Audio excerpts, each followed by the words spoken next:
Ora, boa tarde. Boa tarde, professor. Já vamos começar aos 10 minutos depois da hora, está bem?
Bom, antes de começarmos propriamente, hum, vocês sabem, na semana passada não consegui usar o meu tablet para dar a aula. Depois fiz uma gravação do que teria sido a aula e disponibilizei-a. Ok? Agora, pergunto-vos se estão interessados numa aula ao vivo sobre uma matéria da semana passada, teorema da função implícita, teorema da função inversa ou não. Ok? Portanto, se alguém achar que ainda conviria fazer isso, digam-me, mas com uma sugestão de um horário que seja razoável para eventuais pessoas interessadas. Ok? Eu depois, a posteriori, percebi que os meus problemas devem ter sido causados por uma atualização de Zoom que melhorou substancialmente a interação com as canetas deste tablet, mas que teve o efeito secundário de deixar tudo virado do avesso durante algum tempo. Bom, o que é que vamos fazer hoje? Hoje vamos lidar com a ficha 7, que é sobre variedades e extremos condicionados. Faço notar que nesta ficha e posteriormente precisaremos do teorema da função implícita e do teorema da função inversa, portanto, que eram da semana passada. Portanto, se alguns de vocês tiveram tentados a dizer posso adiar isto um bocadinho e depois vejo o vídeo daqui a uns tempos, talvez isso seja má ideia. Okay? Bom, passando isso, comecemos. O exercício mais simples desta ficha 7, nitidamente, mais básico, para percebermos como é que isto funciona, é este exercício 1. Há basicamente dois tipos de exercícios na ficha 7. Dado um conjunto, decidir se é uma variedade ou não, ou muito, e calcular o espaço normal e tangente num dado ponto. Mais ou menos os exercícios variam relativamente a estas ideias, mas é sempre a mesma coisa. Do vosso ponto de vista, a resolvê-lo, no entanto, o que se faz é diferente, porque o conjunto ou vai ser uma variedade de 1 ou uma variedade de 2, e os cálculos que temos que fazer num caso e no outro são diferentes. Okay? Portanto, neste primeiro exercício, lidamos com algo que é uma variedade de 1, portanto, algo que é unidimensional, por vezes, coisa que podemos começar a suspeitar imediatamente da definição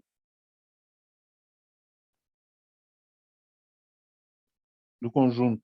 O conjunto é dado por, eu vou repetir aqui em baixo,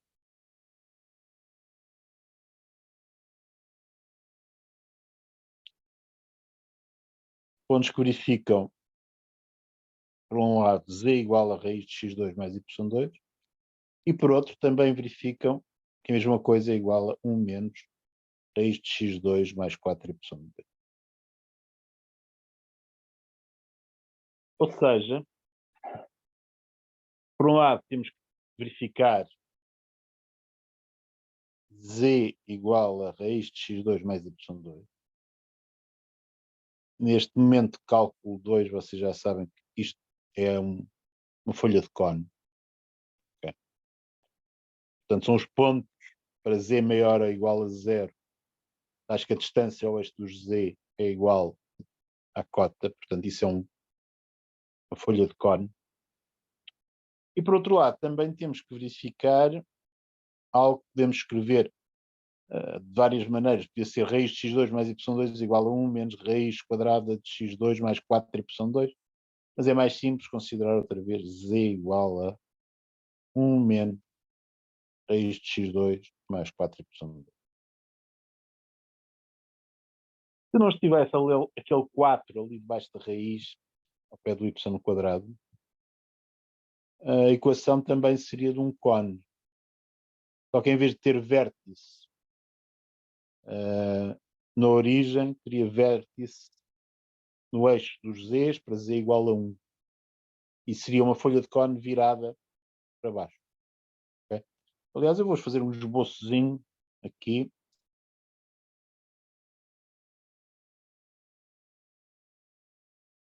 É uma coisa que, apesar das minhas recomendações, muitos de vocês se sentem envergonhados a fazer no teste e depois dá mau resultado.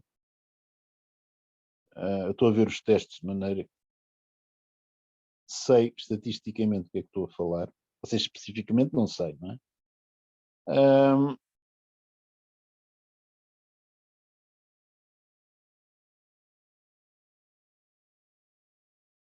O z igual a raiz de x2 mais y2 seria algo assim. E o z igual a 1 menos raiz de x2 mais 4y2.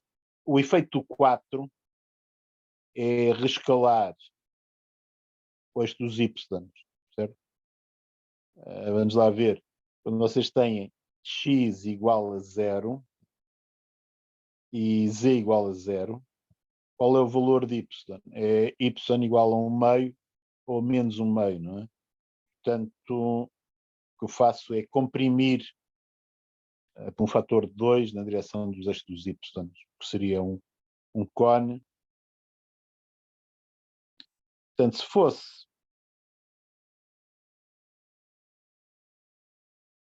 sem o 4, seria algo assim, não é?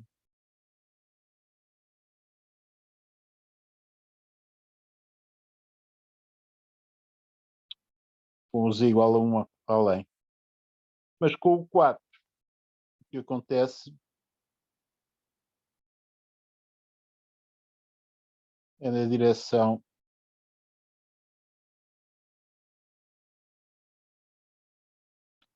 do eixo dos y,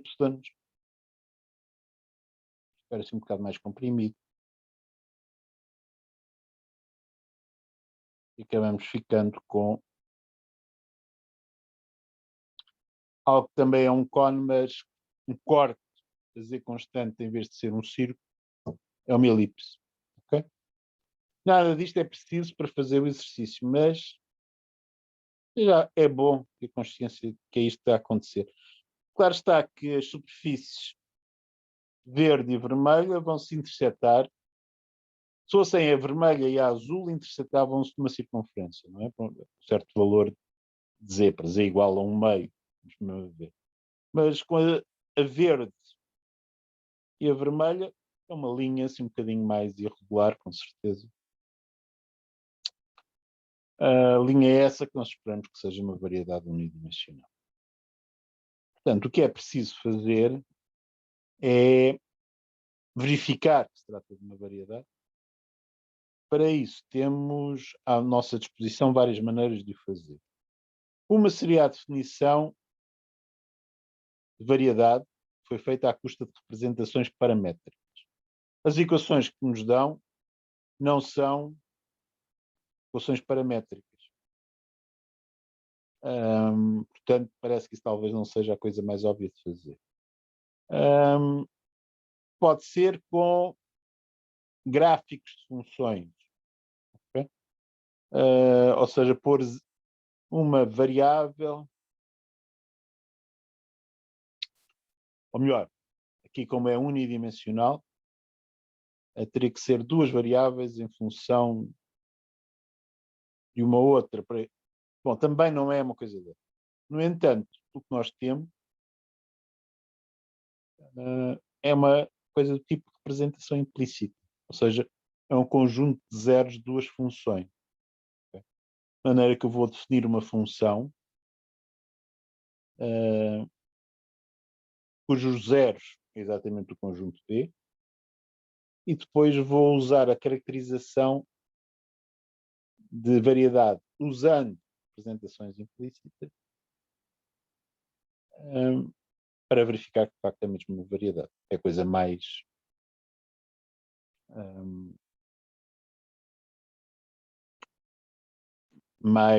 natural de fazer neste caso. dada a maneira como o conjunto está. Okay? Bom, então como é que fazemos isto?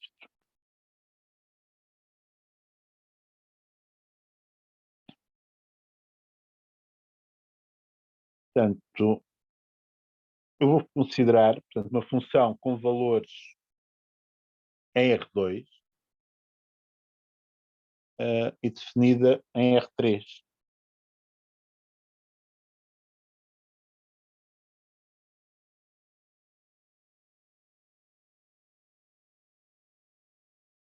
A função será essa. Bom, numa primeira coordenada, vou chamar F1.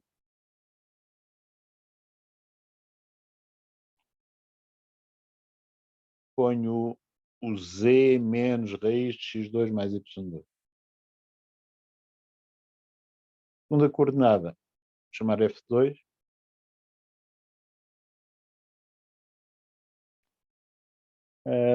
Vou ter Z, portanto, menos 1 mais raiz de x2 mais 4y2. Okay? No F1 não é mais fácil tirar a raiz e pôr o Z ao quadrado também? Bom, o problema ao fazer isso é que você introduz mais pontos no conjunto. Porque com Z ao quadrado menos x2 menos y2, você passa já a ter umas soluções com Z negativo. Okay? Portanto, neste momento, com a raiz quadrada, nós só temos Z's maiores ou iguais a zero. Se fizer isso, subitamente vê que o conjunto de zeros não é necessariamente o mesmo. Ok. Portanto, vamos ser conservadores e deixar as coisas tal e qual estão para não nos metermos por aí. Podia ser que isso desse jeito, okay? Em termos de facilitar as contas, etc. Mas teria que fazer com muito cuidado, ou seja, juntar restrições adicionais para ter a certeza que estava a lidar com o mesmo conjunto. Okay? Portanto, eu não estou a dizer que é errado ou que é mais complicado, não. É possível, mas teríamos de ter cuidado. Bom, portanto, eu defini um F desta forma. E que é que eu preciso? Portanto, o V é de facto o conjunto x, y, z R3, tais que f de x, y, z igual a zero. Okay? Portanto, quando eu uso representações implícitas para descrever uma variedade 1, okay, em R3, as minhas funções têm que ir de R3 para R2, porque a dimensão vai ser a diferença entre esses dois números, 3 menos 2, que dá 1. Okay? O que é que eu preciso do F em termos de propriedades?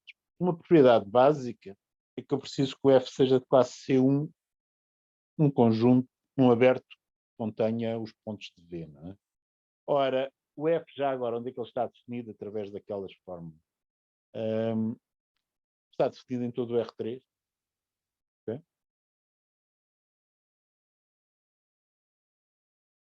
R2. No entanto, uma coisa é estar definida, outra coisa é ser de classe C1. Onde é que eu tenho problemas de regularidade das derivadas parciais para este F? Tenho problemas onde o argumento da raiz quadrada seja zero. Okay? E onde é que isso acontece? No mesmo sítio para as duas raízes quadradas, quando x e y forem zero simultaneamente, ou seja, sobre o eixo dos z's. Portanto, este F, eu olho para ele e fora do eixo dos z, meus resultados habituais dizem-me que aquilo é uma função diferenciável melhor, classe C1, que é o que eu preciso. Portanto, as derivadas parciais, que eu vou já calcular no instante, daquele F1 e daquele F2, são de facto contínuas, desde que eu não esteja no eixo dos z's. Portanto, F é de classe C1 em R3, tirando o conjunto dos 0, 0, Z, acho que C é real. Portanto, tirando o eixo dos Z. Okay? Portanto, isso não há dúvida, olhando para as expressões que eu tenho, isso acontece. Há algum ponto da variedade no eixo dos Z? Não. Portanto, isto serve-me. Porque é que isso é verdade? Portanto, não existem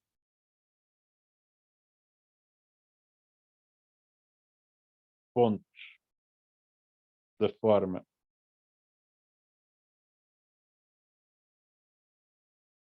zero, zero, Z pertencentes a V. Pois F1 de 0, 0, Z é igual a Z, okay? E F2 de 0, 0, Z igual a Z menos 1. E, portanto, se eu tenho F1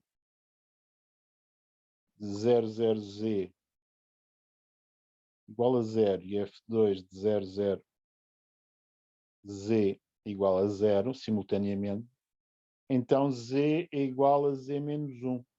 Impossível. Okay? Portanto, aquela igualdade não se pode verificar. Okay? Portanto, não há pontos de V que estejam no conjunto onde F está definida, mas nós suspeitamos que aí tem problemas de continuidade das derivadas parciais.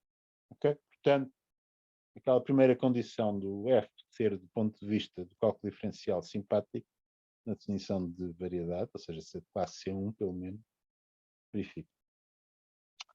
Oh, mas preciso mais coisas. As mais coisas envolvem a matriz jacobiana do F.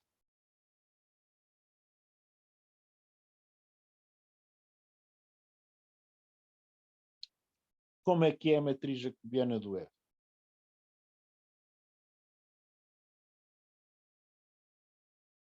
Bom, será esta estrutura df1 dx, df1 dy, f1 dz, primeira linha, segunda linha df2 dx, df2 dy, df2 dz. Okay? O que é que isto dá? Este F1 e este F2.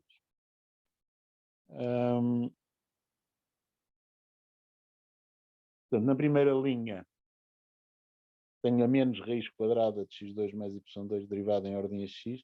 Portanto, isso vai dar menos derivada do que está debaixo da raiz, okay? Que é 2x, vezes 1 meio, porque a raiz quadrada é uma potência 1 meio, e depois vezes o argumento da raiz levantado a menos 1 meio, derivando a raiz, não é? E aqui se vai dar, resumido, vai dar menos x sobre raiz de x2 mais y. Okay? Derivando em ordem y é similar, ficar com menos y sobre x2 mais y. Portanto, esta obtém-se da outra trocando o x com o y, obviamente. Derivando em ordem a z, simplesmente vou ter um 1. Okay? São as derivadas parciais do F1. Quanto ao F2,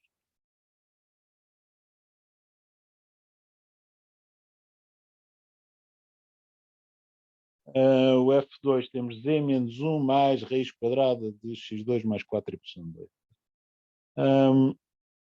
Eu fiz uma coisa mal, não é? Não, fiz bem. Agora já estava... Eu acho que pus lá o sinal menos. Okay?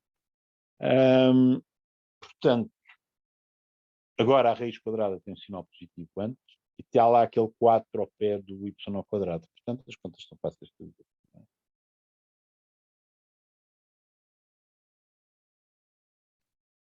Portanto, vamos ficar, derivando parcialmente em ordem a x, vamos ficar com x sobre raiz de x2 mais 4y2.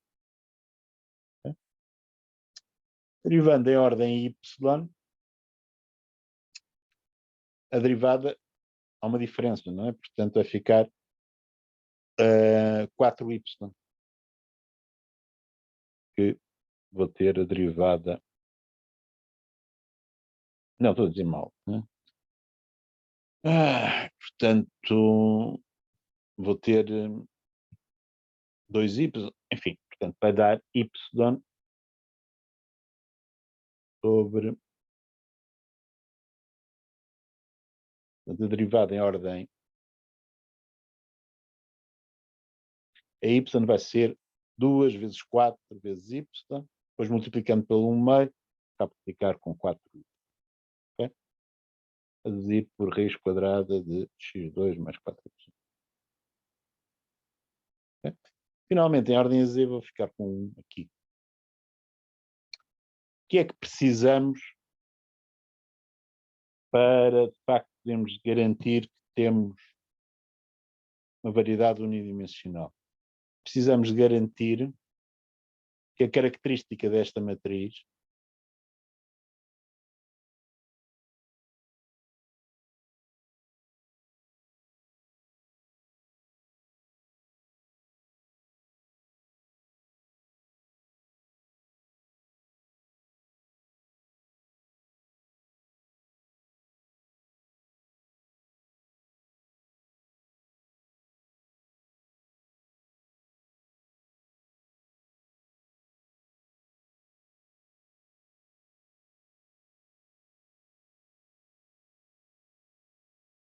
é 2 em todos os pontos de V.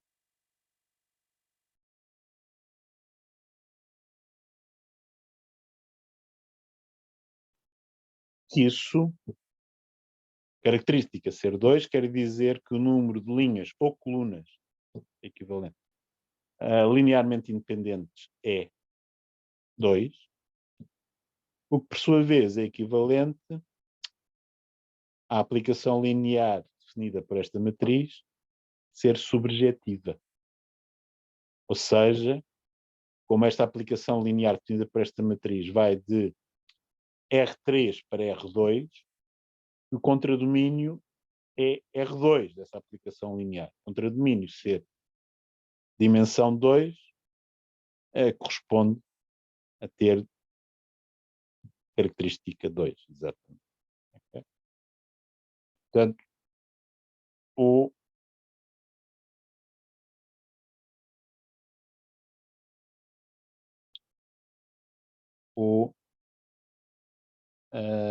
a derivada de f de x, y, z ser subjetiva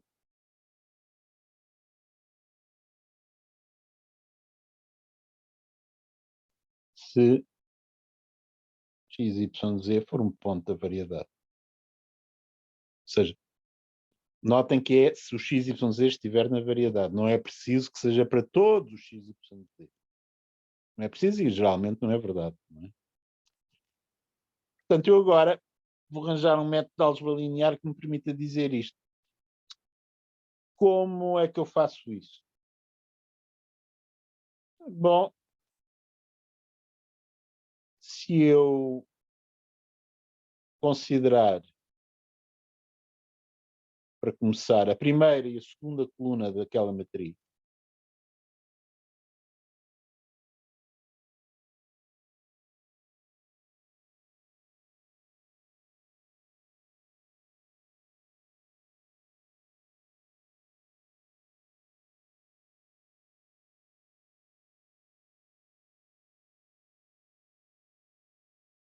vemos que essas colunas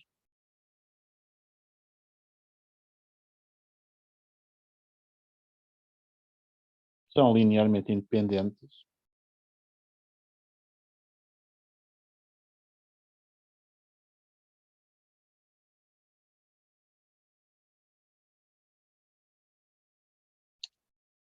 se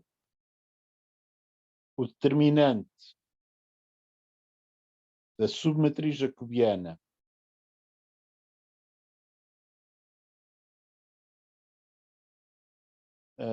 que eu considero só com as colunas do x e do y, exatamente a submatriz 2x2 daquelas duas colunas, é diferente de zero. Okay? Ora, quanto é que vale este determinante, se eu fizer as continhas? Vale menos 4xy mais xy. Portanto, 3xy sobre produto das duas raízes.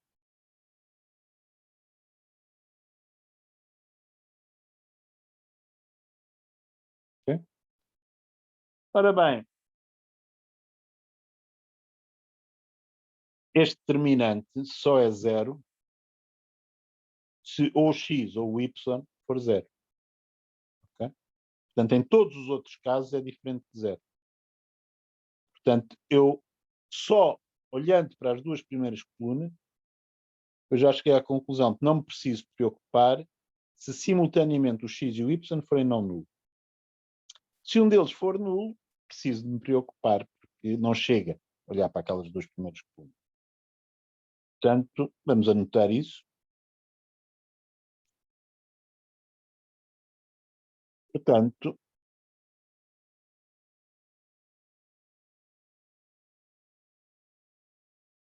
se x for diferente de zero e y for diferente de zero, a condição é verificada.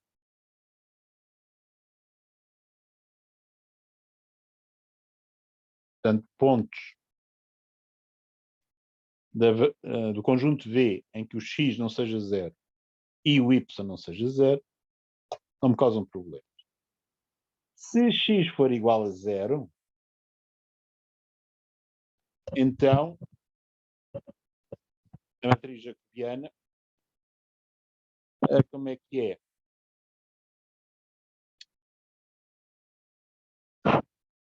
Se o x for zero, a primeira coluna tem zero. Okay? Tem no numerador um x. Okay? Vou guardar isto e vou olhar para as minhas contas para não me enganar.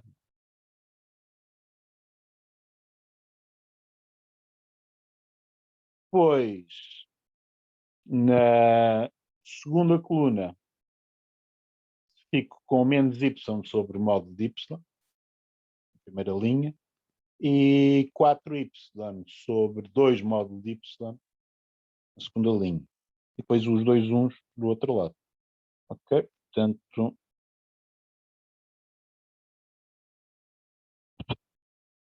y sobre módulo de y e 2y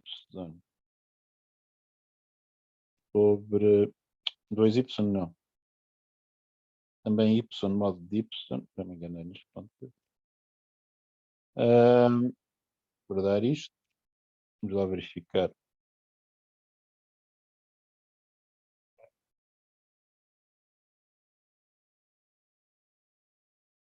Portanto, é sinal menos a na de cima.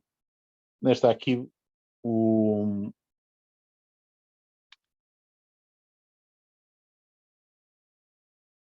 o 4 corta com o 2, fica 2, não é? Portanto, vamos ficar com 2 aqui. Ficamos com sinal menos. E São 2 uns. a outra coluna são 1. Não é?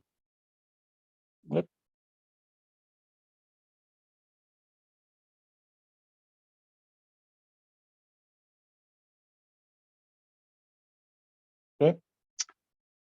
Bom, agora podemos olhar para a segunda e terceira coluna. Aliás, não temos outro remédio, que a primeira coluna só tem zeros. Não é? Portanto, se eu olhar para o determinante, aliás, aqui, x é zero, portanto, eu devia depois sobre zero. Não é? Ora bem, o determinante da submatriz jacobiana correspondente às colunas do y e do z num ponto 0, y, z, vai dar menos 3, y sobre o módulo de y. Ok?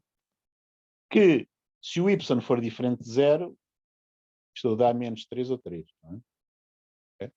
Que é diferente de 0 se y for diferente de 0. Portanto, se o x for igual a 0, mas o y for diferente de 0, também já não tenho problemas. Portanto,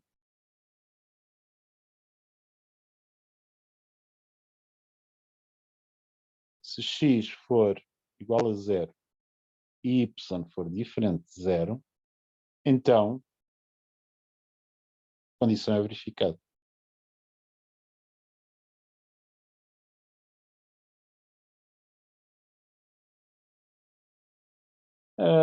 Então só me resta um caso. O caso corresponderia ao x ser 0 e o y ser 0. Só resta...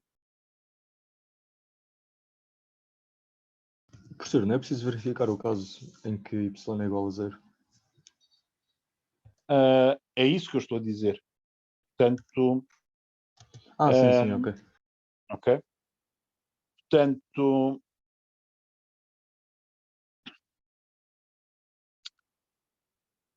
Se o... Agora você pôs uma dúvida. Portanto, Não, professor, nós já verificamos que... Se x for diferente de 0 e y fosse diferente de 0, a condição era verificada. Sim. Se x for 0 e y for diferente de 0, então isto também é verificado. Agora... Então agora não é preciso fazer a mesma coisa, mas para o y. Okay? Porque nós já vimos que se x for igual a 0 e y for igual a 0... não, esquece. Já verificámos que se forem diferentes a condição é verificada. Exato. Portanto, mas deixe-me escrever o que eu estava a escrever. Nesse caso, podemos descartá-lo imediatamente. Se x for... x e y forem ambos 0,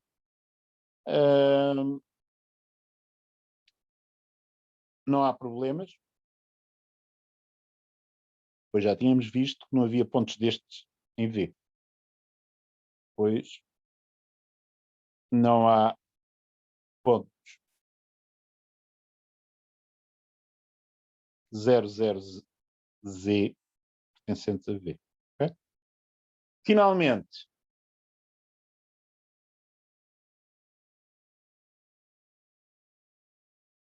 se x for diferente de 0 e y for igual a 0, okay? O que é que podemos fazer? Bom, podemos fazer algo similar ao que já fizemos no caso do x diferente de 0 e y igual a 0. Portanto,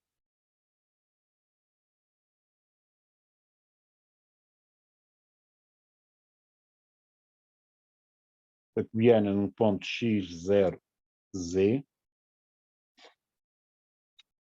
vai ser, na primeira coluna, nós tínhamos x sobre raiz de x2 mais y2, portanto fica x sobre o módulo de x. Okay? Professor, acho que tinham menos antes. Tem menos antes, sim senhor. Sim. É este que tem o menos. Já estava a trocar. E x sobre o módulo de x na segunda linha. Okay? Depois, na coluna do meio, ficamos com 0. O y é 0. E na outra, está cá o 1 e o 1, os tomeiros. Okay? O determinante da submatriz corresponde às colunas do x e do z, estes pontos, fica igual a menos 2x sobre o módulo de x. 2x sobre o módulo de x. Que é diferente de 0, pois o x é diferente de 0. Naquele único caso que nos restava analisar. Okay? De maneira que em todas as situações não temos problemas. Umas porque a matriz tem outras duas colunas linearmente independentes, e num caso, que é aquele caso do x e do y serem 0, simplesmente não há pontos desses no conjunto V. Okay? Portanto, verificada esta condição, temos a certeza que, portanto, V é uma variedade unidimensional.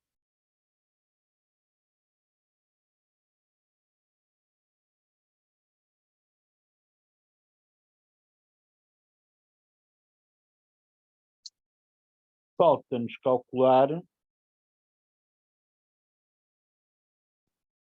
o espaço tangente e o espaço normal num dado ponto que era dado no início. Já não lembro qual é o ponto. É no ponto 1 meio, 0, 1 meio. Este ponto, de facto, pertence ao conjunto V, porque as raízes dão ambas com 1 meio, 0, 1 meio. Portanto, o y é 0, portanto fica a raiz de 1/4, que é 1 meio. O z igual a 1 meio.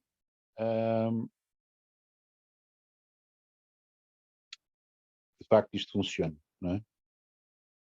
Portanto, 1 meio, 0, 1 meio, de facto, pertence a V.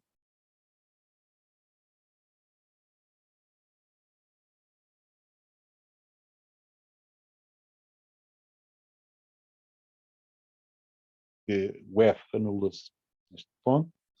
E agora precisamos calcular ou o espaço tangente ou o espaço normal, e daí calcularmos o outro. O que é que dá jeito numa situação destas?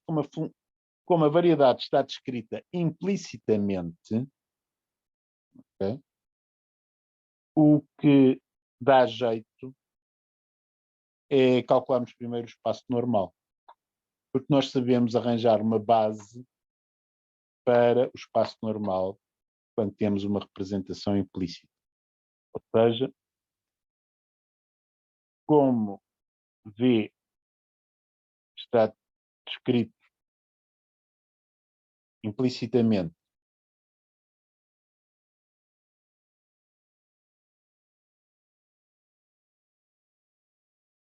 pelos zeros de F, uma base para espaço normal a V, ponto 1 meio, 0, 1 meio, será formada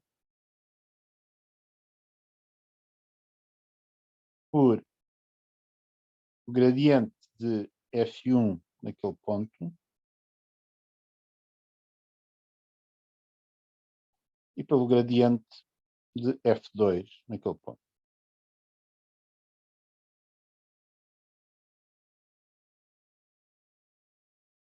Portanto, basta calcular estes dois vetores para arranjarmos uma base para o espaço normal. Reparem que é uma variedade de 1 em R3. Portanto, o espaço tangente tem dimensão 1, o espaço normal tem dimensão 2. Okay? Portanto, para uma base nós precisamos de dois vetores e, de facto, as linhas da matriz jacobiana, no ponto em questão, dão-me elementos dessa base, que era o que nós tínhamos verificado na aula teórica. Okay?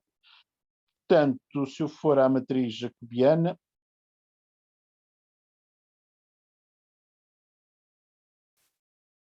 que anda por aqui, não é por aqui, é no outro.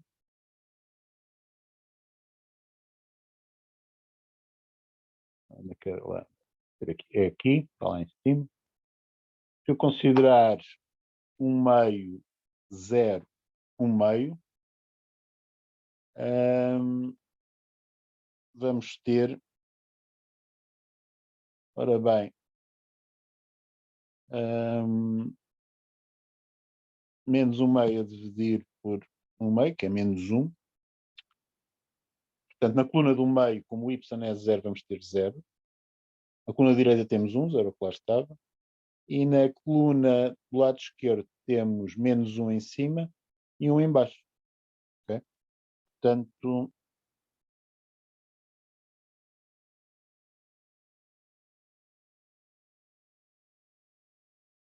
gradiente de F1 1 meio 0 1 meio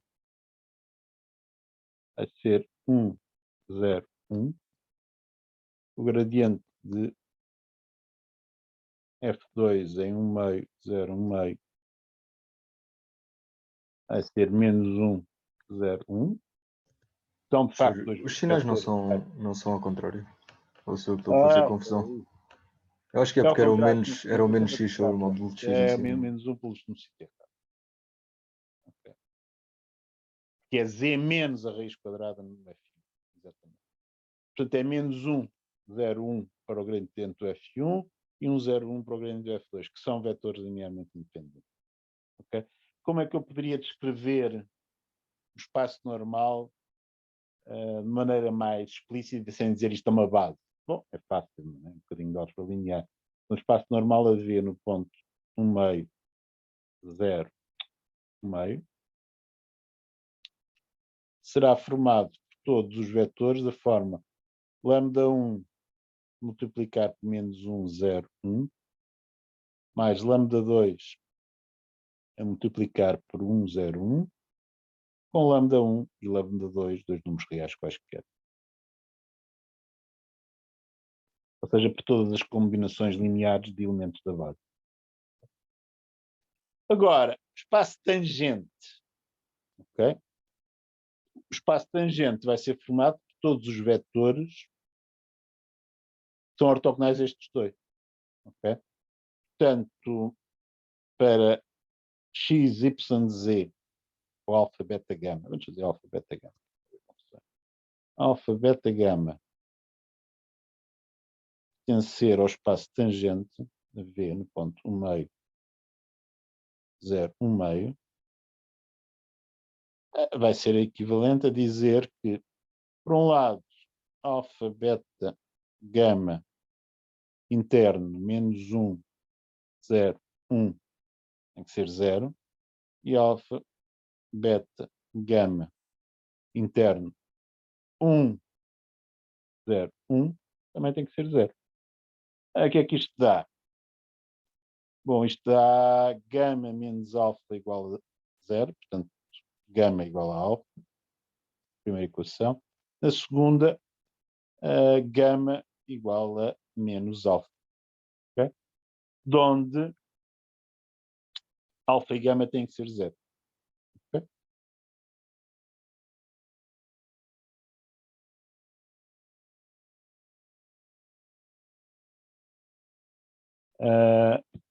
E o beta é qualquer. Okay? Ou seja,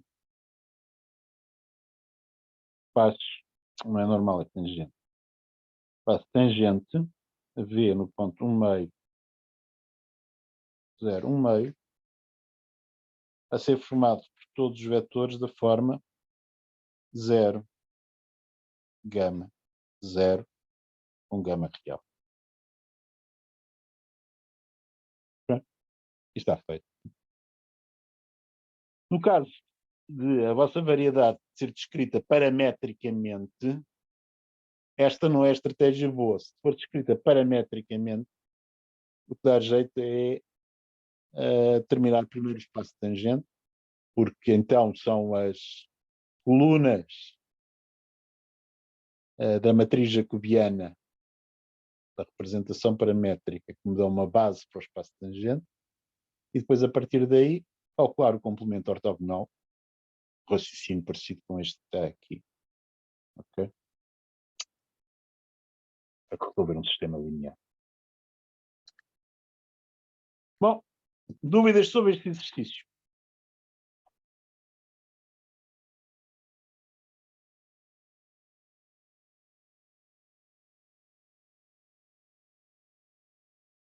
Se não há, vamos em frente. Eu demorei imenso tempo a fazê-lo, mas convém fazer um muito rapidamente, não, muito cuidadosamente. Os outros exercícios sobre variedades, identificar mostrar que a variedade,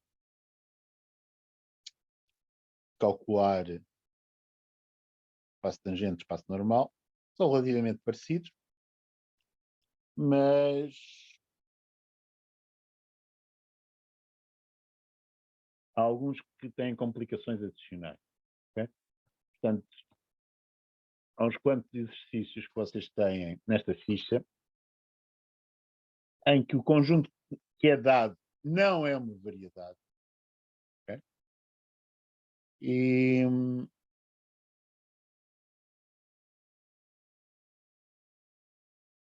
E temos que mostrar que não é uma variedade. Okay? Depois temos de tirar um conjunto mínimo a esse conjunto para ficarmos com uma variedade e depois fazem-se as coisas usuais. Coisas desse género, um exemplo de um exercício desse género é o exercício, este está resolvido, 7. Okay? Portanto, no exercício 7 é dado um conjunto M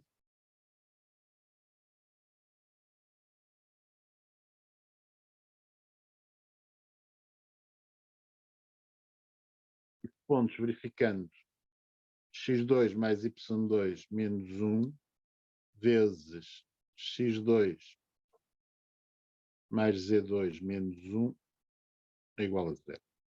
Okay? Este conjunto não é uma variedade bidimensional. Portanto, nós temos ali uma função que é polinomial igualada a 0 e poderíamos suspeitar em primeira aproximação que se trataria de uma variedade bidimensional. Mas não é. Okay? Porquê? Bom, se olharmos para a equação percebemos logo. Porque x, y, z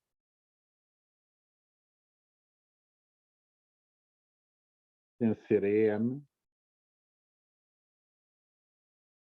é equivalente a dizer que x2 mais y2 igual a 1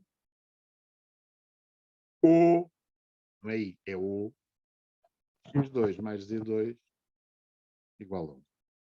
Okay? x2 mais y2 igual a 1 e x2 mais z2 igual a 1 são equações muito simples, me dão 2 cilindros com eixo de simetria, no primeiro caso o eixo dos z, no segundo caso o eixo dos y, ambos de raio 1. Quando estas duas superfícies se interceptam, aquilo que vocês obtêm não é uma variedade. Para vos mostrar isso e discutir isso, vamos ver a figura que acompanha a resolução que vocês têm deste exercício. Portanto,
espero que vocês estejam a ver. Estão a ver?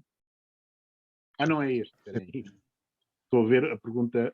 A folha está certa, mas é este exercício que é o certo. Okay? Estamos a ver o texto. Sim, e agora vão ver Professor, eu estou no computador, se o professor quiser eu posso partilhar o ecrã e meter a imagem que eu tenho isso aberto aqui. Mas vocês não estão a ver a figura agora? Não, está só verde. É que é estranho. Ok. Já sei porquê. Não... Que é uma figura que é feita com uma animação e isso é executado depois. Vocês não veem. Isso é uma limitação do Zoom, estava a esquecer que ela existia. Vamos voltar para... Mas quer que eu partilhe o ecrã? Não demora muito. Eu posso... espera aí. Eu também posso partilhar o ecrã, não é? Vamos lá ver.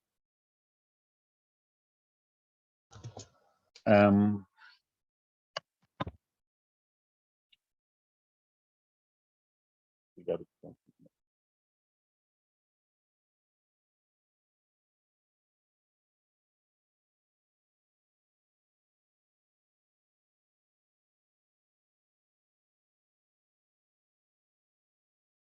Portanto...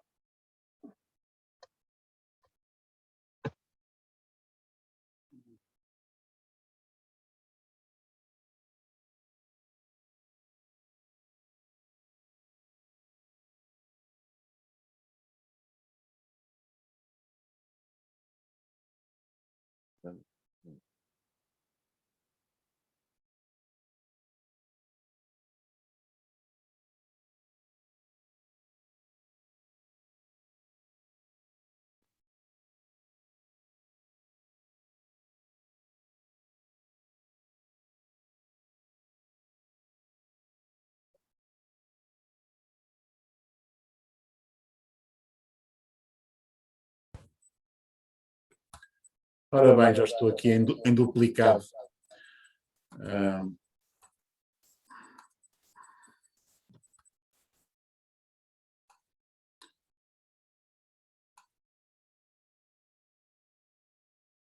Quando se entra com duas coisas numa reunião Zoom, o Zoom prestimosamente liga o som da segunda, mesmo que isso vá fazer efeitos terríveis.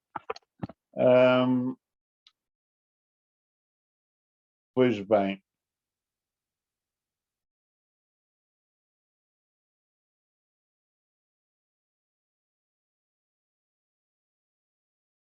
E agora, vamos lá ver. Mas agora devem estar a ver. Certo? Já estamos a ver, professor. Ok. Pronto. Sim, partilhando o ecrã já lá. Portanto, se vocês tiverem dois cilindros do mesmo raio que se interceptam em ângulos retos, a interseção dos dois vai ser duas elipses, por sua vez se interceptam em dois pontos. Okay? Cruzam-se. Portanto, são dois anéis elípticos que se cruzam em dois pontos. Ora bem, vocês sabem que para ter uma variedade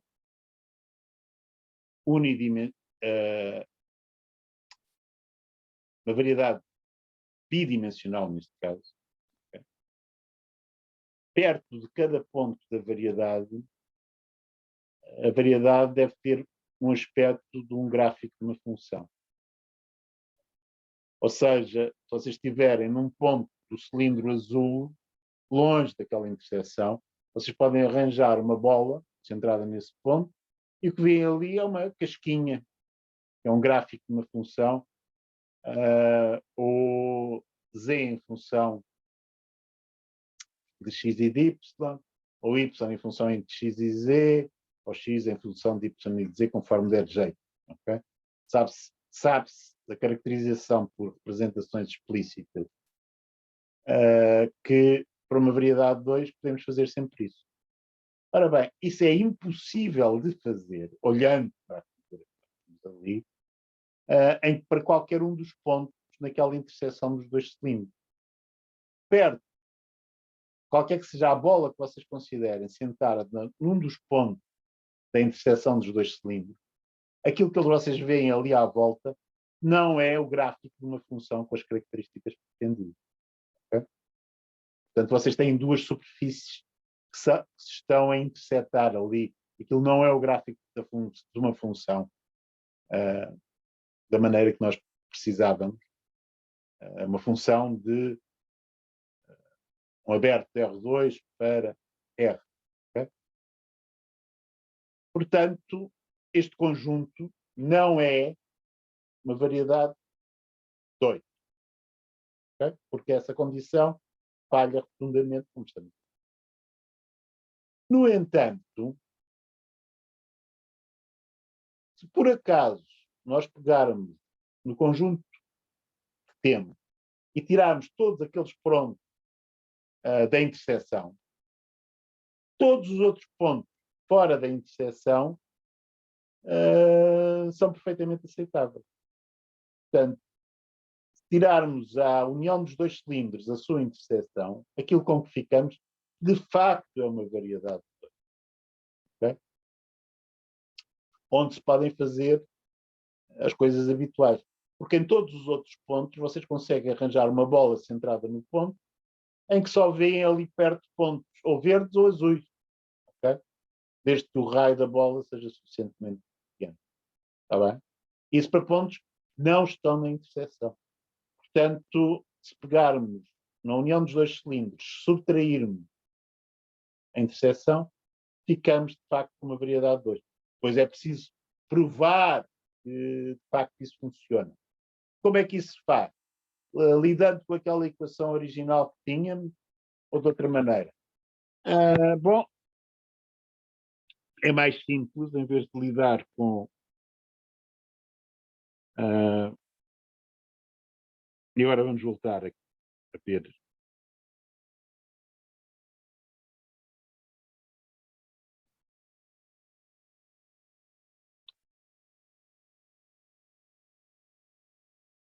portanto,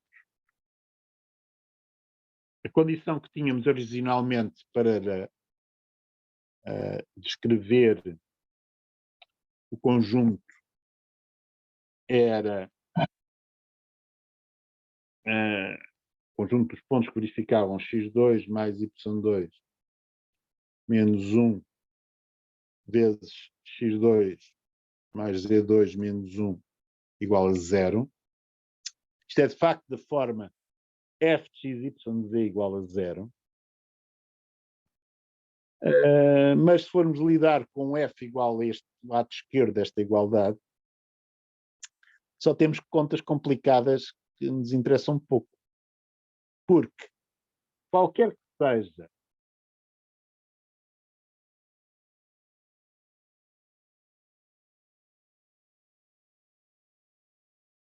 ponto x, y, z pertencente a M, mas que não esteja na interseção, portanto, menos o conjunto dos x, y, z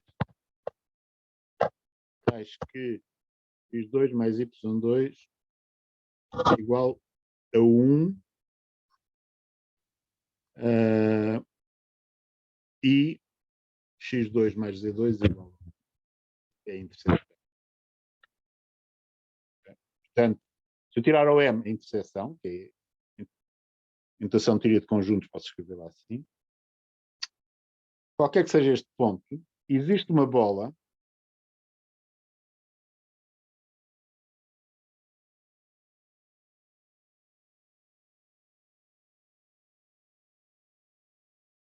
centrada nele,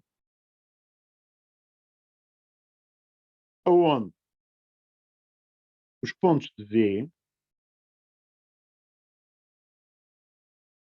são caracterizados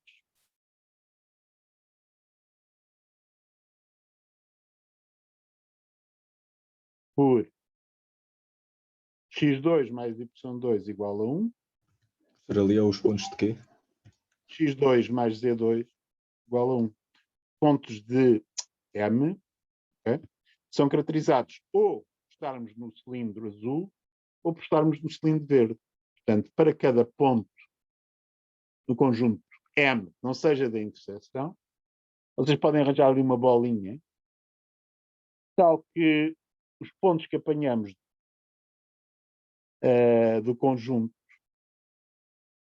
ou são todos azuis ou são todos verdes. Okay?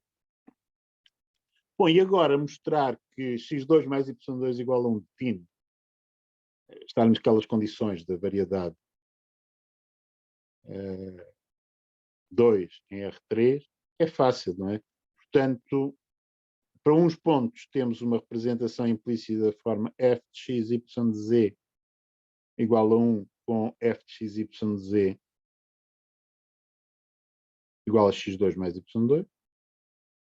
E para os outros, arranjamos uma outra função, igualamos também a 1, g, em que o g é o x2 mais z2. Okay? Portanto, estas funções têm uma matriz jacobiana muito simples, 2x, 2y, 0 para a primeira, a outra 2x, 0, 2z, e é óbvio que essa matriz tem característica 1 em todos os pontos do cilindro respectivo. Okay? Por exemplo, fazendo só para uma delas.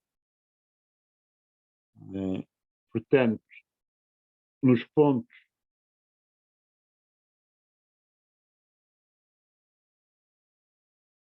do cilindro azul, digamos assim, não estão na interseção.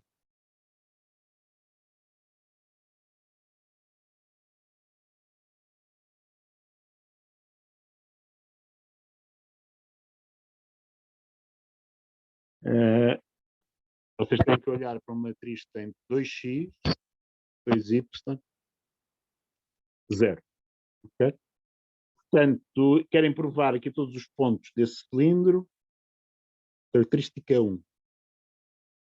Bom, se o x é diferente de 0, está feito. Se o y for diferente de 0, está feito. Se o x e o y forem simultaneamente 0, não está. A matriz fica a matriz nula. No entanto, mais uma vez, há pontos desses no cilindro azul. Não, não há. Okay? Portanto, se x for igual a 0 for igual a y, não estamos no cilindro azul.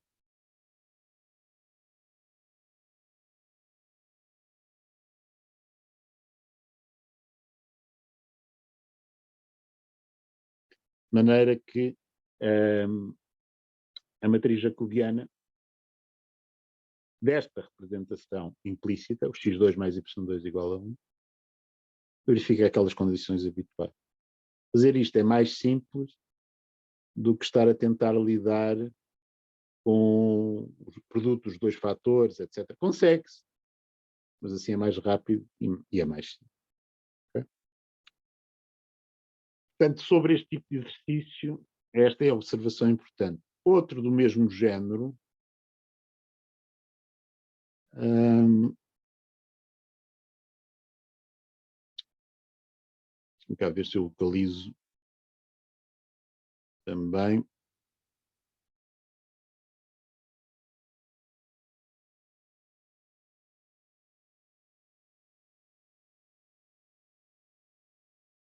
Aqui, não é aqui, não é aqui.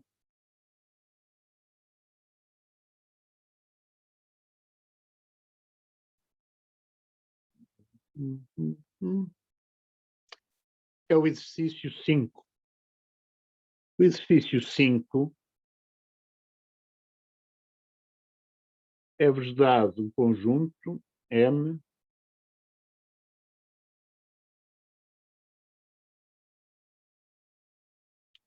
em que vocês também têm um produto de dois polinómios igualado a 0.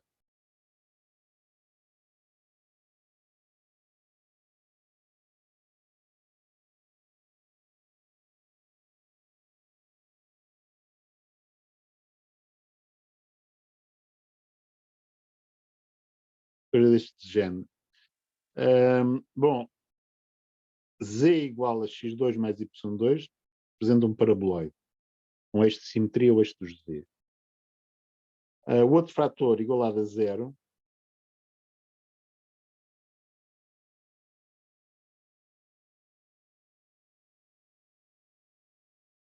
Quer dizer isto. Isto é a equação de uma esfera, uma superfície esférica, de raio raiz 3 sobre 2, centrada em 001. Okay? Se vocês utilizarem coordenadas cilíndricas, portanto, dizer aquele velho truque do R igual a raiz de x2 mais y2 e z, portanto, no plano, assim vocês simplesmente precisam de fazer o gráfico de uma parábola e de uma esfera, vão perceber qual é o problema com isto. Não é? O que vai acontecer é que a esfera e a esfera e o paraboloide, nesse gráfico, a circunferência e a parábola vão se tocar. Okay? O que destrói também vocês terem uma possibilidade de terem uma variedade bidimensional. Okay? Portanto, aqui vão ser tangentes. O paraboloide e a esfera vão ser tangentes ao longo de uma linha que é uma circunferência. Nesse diagrama RZ vai ser um ponto, depois anda à volta da circunferência. Portanto, aí, vocês tirarem essa circunferência, já ficam com uma variedade de dois. Okay? Portanto, é a mesma ideia do outro exercício, da interseção dos dois cilindros, mas os detalhes são diferentes. Mais coisas a ver hoje. Os dois últimos exercícios da ficha têm a ver com métodos multiplicadores de Lagrange. Vamos fazer muito rapidamente um. Métodos multiplicadores de Lagrange, quando funciona, é excelente, mas tem o problema de ter que resolver um sistema não linear. Não é? Portanto, no exercício 8, vemos determine os pontos mais perto da origem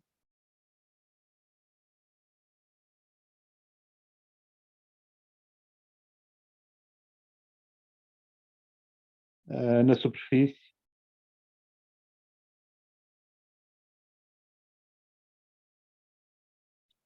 z quadrado menos xy igual a 1. Okay? Portanto, isso é um problema em R3. O que queremos minimizar é a distância à origem. A distância à origem é raiz quadrada de x2 mais y2 mais z2. No entanto, minimizar a distância à origem é a mesma coisa que minimizar o quadrado da distância à origem. E o quadrado da distância à origem tem a vantagem de não ter raízes quadradas para nos complicar as contas, não é? De maneira que, para resolver isto, vamos considerar uma função que é o quadrado da distância à origem, x2 mais y2 mais z2, que queremos minimizar de acordo com a restrição em que entra uma outra função, vamos chamar g de x, y de z igual a z quadrado menos xy menos 1. Okay? Portanto, a restrição, portanto, querer minimizar f com a restrição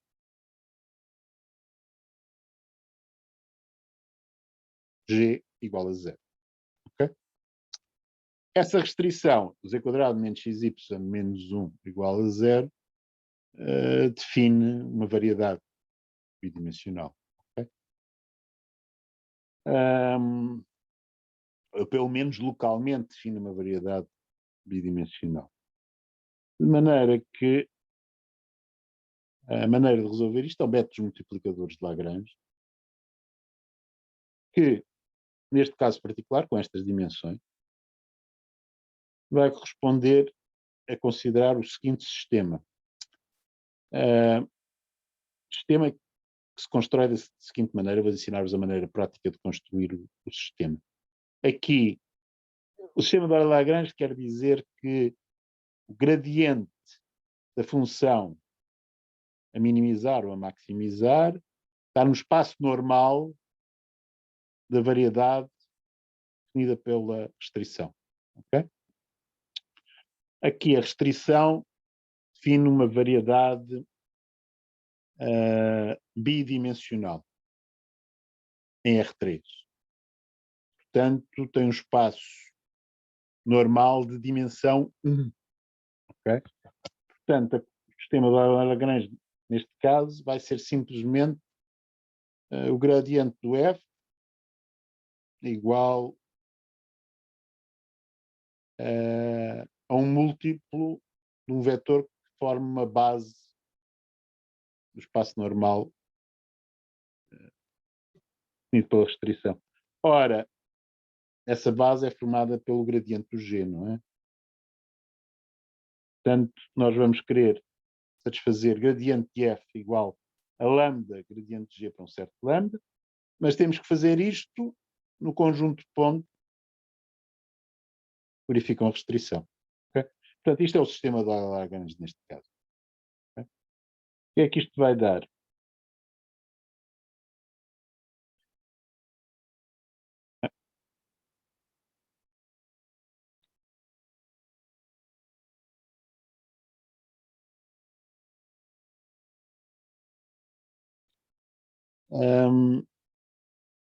Portanto, se eu derivar em ordem a x o quadrado da distância, dá-me 2x.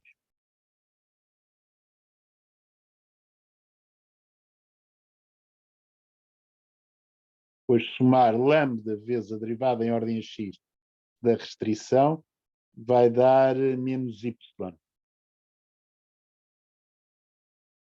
Isto terá que ser igual a 0. Fazendo a mesma coisa em ordem y, vamos ficar com 2y mais lambda vezes menos x igual a 0. Depois, em ordem a z, vamos ficar com 2z mais lambda vezes 2z igual a 0. Finalmente, tem de satisfazer a restrição z quadrado menos xy igual a 1. Agora é uma questão de engenho e arte para resolver o sistema. O que nós sabemos para resolver sistemas não lineares, a única coisa que sabemos é fatorizar sempre que possível, não é? Ora bem, uma possibilidade de fatorizar que dá logo algum resultado é olhar para a terceira equação e pôr-se em evidência. Okay? Portanto, se eu chamar aqui esta equação 3, 2, esta 1, esta 4, a terceira equação implica que z igual a 0 ou lambda igual a menos 1. Okay? Portanto, tenho duas possibilidades para satisfazer a terceira equação. De onde vou estudar essas duas possibilidades. Portanto, deixem-me fazer o z igual a 0 aqui de um lado e o lambda igual a menos 1 do outro. Okay? Com z igual a 0, como é que fica o sistema? Bom, agora já não tem a terceira equação, porque a terceira equação já foi satisfeita. Com z igual a 0, vou ficar com 2x menos lambda y igual a 0, 2y menos lambda x igual a 0 e depois menos xy igual a 1. Okay? Com lambda igual a menos 1, vou ficar com 2x mais y igual a 0, 2y mais x igual a 0 e z quadrado menos xy igual a 1. Okay? Portanto, é o que me acontece depois de ter aproveitado a terceira equação ser particularmente simples de analisar. Ora bem, bom, agora é continuar, não é? No caso lambda igual a menos 1, as duas primeiras equações são lineares. E reparem, a única possibilidade é o x e o y serem zero, certo? Porque é a aplicação linear de x, y igualada a 0, 0. A matriz é 2, 1, 1, 2. Em determinante diferente de 0, portanto, este implica x igual a 0, y igual a 0, e depois z quadrado igual a 1. Certo? Portanto, eu vou obter 2 pontos. 0, 0, 1 e 0, 0, menos 1. Okay? Portanto, tenho dois suspeitos como possíveis soluções do meu problema. Okay? Com z igual a 0,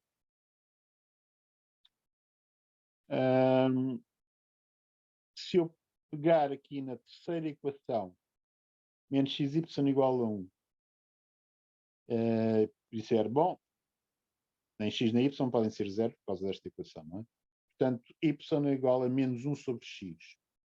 Se eu substituir isso na primeira equação, fico com 2x menos lambda. Agora o y é menos 1 sobre x. Portanto, vou ficar com mais lambda sobre x igual a 0. Na segunda equação, fazendo a mesma coisa, fico com menos 2 sobre x menos lambda x igual a 0. Okay?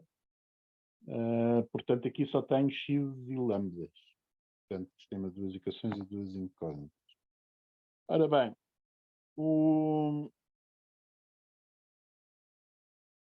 se eu agora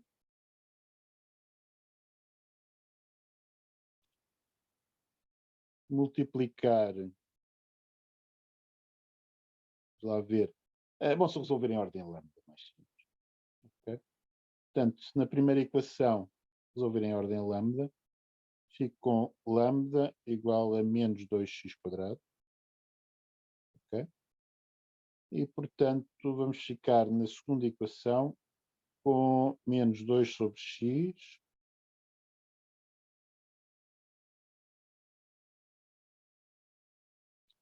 e aqui substituindo mais 2x ao cubo, okay, igual a 0. O que é que isto dá? Bom, vai dar 2x à quarta igual a 2. Okay? 2x à quarta igual a 2 quer dizer que o x à quarta é igual a 1, portanto o x é igual a 1 ou menos 1. Okay? Portanto,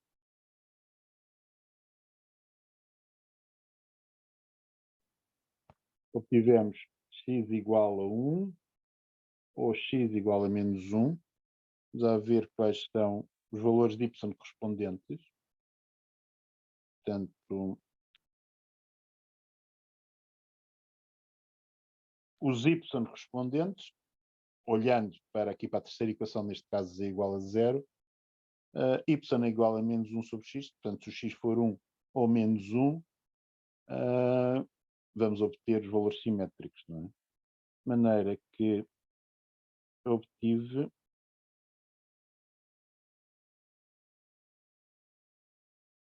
quando x igual a 1, obtive y igual a menos 1, obtive este ponto, e quando x é igual a menos 1, obtive este.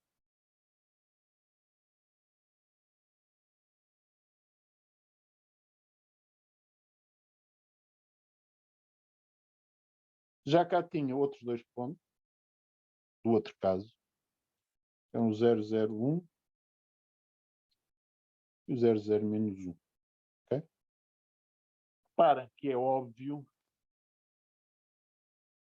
que há de haver um ponto a distância mínima, um ou mais pontos a distância mínima. O método de Lagrange diz-me que estarão entre estes. O que é que eu preciso fazer agora para tirar conclusões? Bom, preciso de calcular a distância que estes 4 pontos estão da origem. Ora bem, os 2 primeiros estão a distância raiz de 2 da origem. O terceiro e o quarto estão a distância 1 da origem. Portanto, quais é que estão a distância mínima? Nitidamente, não são nem o primeiro nem o segundo, porque estão a distância raiz de 2.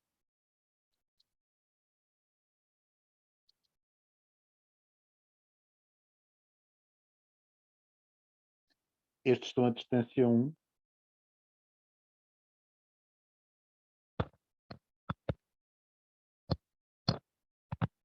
Okay? De maneira que são estes a solução do problema. Tentem fazer o exercício 9. Esse tem uma solução, mas tentem fazer a solução sozinhos. Ok? Tentem lidar com as contas e não se perderem. Se resolver sistemas de Lagrange é mais uma questão de contabilidade e não nos vulgarizarmos a nós próprios do que outra coisa. Okay? Notem já agora o argumento para mostrar que de facto existem pontos a distância mínima. A função de distância é contínua em R2 e no infinito vai para mais infinito, certo? De maneira que se vocês tiverem um conjunto onde estão à procura de distância mínima, pode-se associar com o teorema de Weierstrass e com a definição de limite no infinito para dessas propriedades da distância justificar que de facto há um ponto de distância mínima de certeza.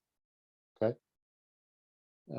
De maneira que o método Lagrange, como diz, é que esses pontos estarão com certeza entre as soluções do sistema. Mas é uma questão de comparar os valores da distância para produzir. Ok? Por hoje é tudo. Dúvidas?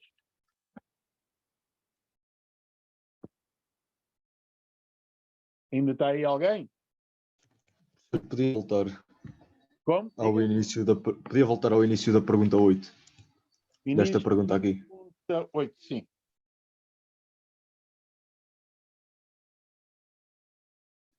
Não é aqui.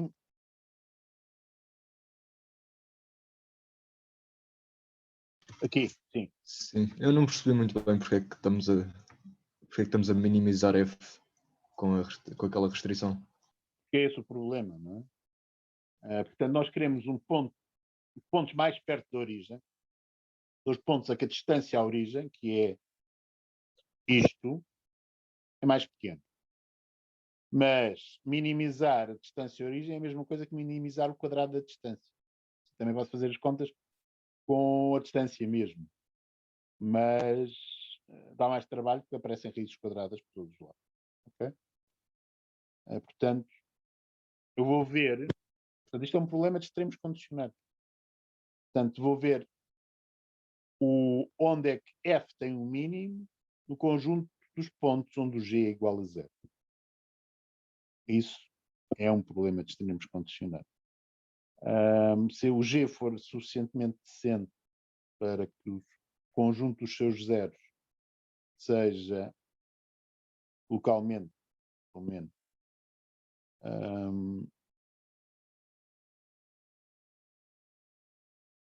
localmente, não estou a dizer disparado, para o conjunto dos seus zeros ser uma variedade, então vale o método de Euler-Lagrange.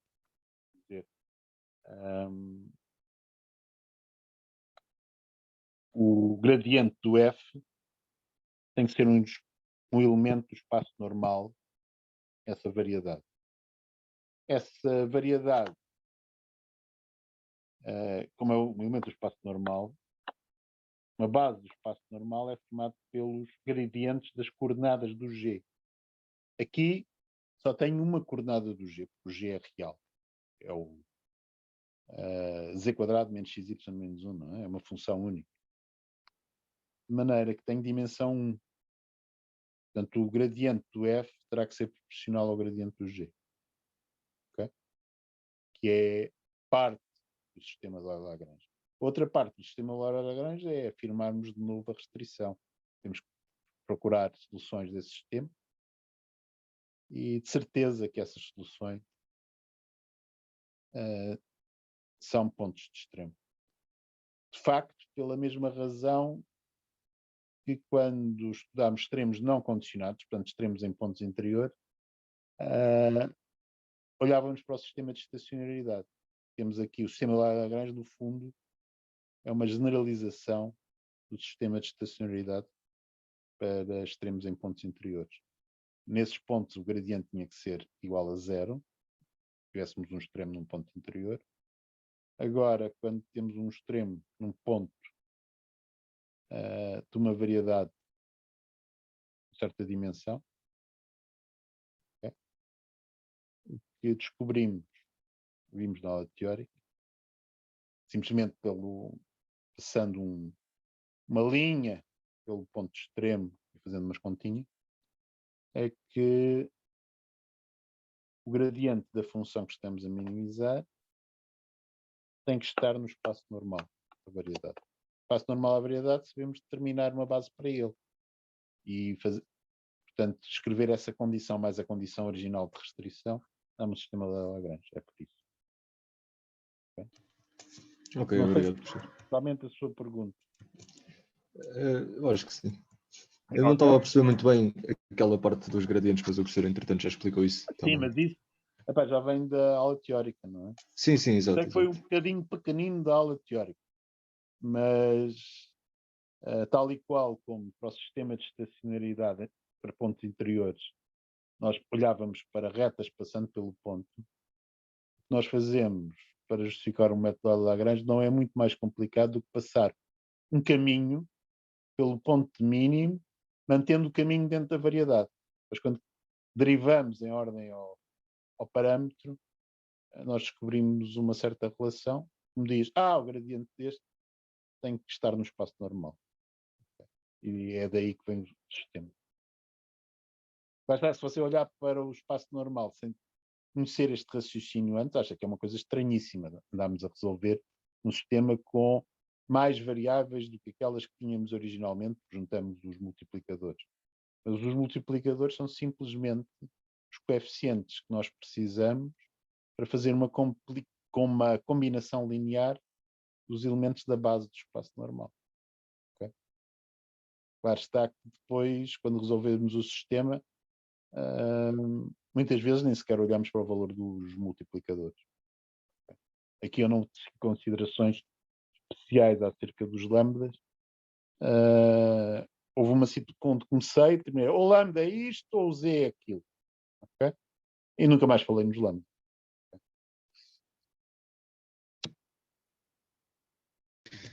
Ok, professor, muito obrigado. Então, boa tarde. Uma coisa, vocês viram hoje uma coisa que é, numa aula de problemas, conseguimos falar de 3 problemas. Portanto, vocês têm que trabalhar por dúvidas. Portanto, apareçam amanhã no horário de dúvidas, faz favor. Na última semana, vocês devem já estar em órbita a estudar para fazer trabalhos disto, daquilo e daquele outro, e não me apareceu ninguém durante um horário de dúvidas de 4 horas. É daquelas coisas de deixar-me triste. Depois sei que daqui a umas semanas toda a gente vai ficar triste nessa altura, não só eu. Está bem? Ok, estamos por aqui. Ok, boa tarde, professor. Boa tarde. Obrigado.